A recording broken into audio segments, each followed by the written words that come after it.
Hello po sa ating lahat mga ka-Team EDSI. So, nababasa niyo naman po kung ano po yung pag-uusapan po natin at nahagip po ito kay Kalingap Norman kung ano po yung mga ginagawa ni Kalingap Edo na tila nga daw po hindi nga po mapakali at lagi na lang hawak-hawak ang cellphone, busy, may makachat or may nakakachat. So, alam naman po natin lahat kung sino po yung katchat ni Papa Eds. Walang iba kundi itong si Wifey. Ayun, kung sino ba naman ang hindi mapapakali. Andun yung mga friends po niya, bakit si Wifey wala.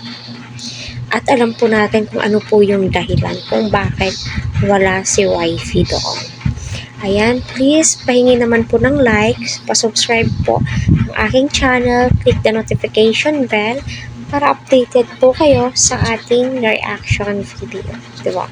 So, ngayon naman po, susunduin nga po ni Habi ang kanyang wifey. Ngunit alam nyo ba,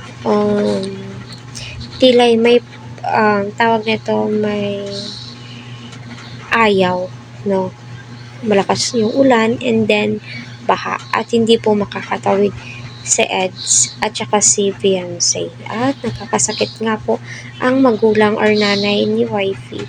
So, siya lang po yung inaasahan. At alam ko, marami nga po ang makakaintindi or makaunawa po doon sa sitwasyon po nila.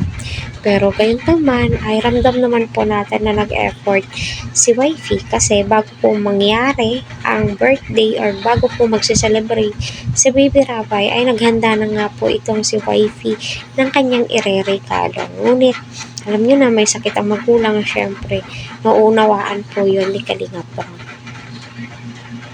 Aside po doon, binahanga daw po yung lugar po nila. Although di naman po sabihin as in na binaha, yung katamtaman lang, hindi naman po abot sa kan, di ba?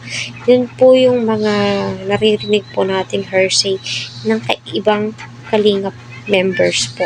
So, gayon pa man, at least kita po natin na effort po talaga si Habi.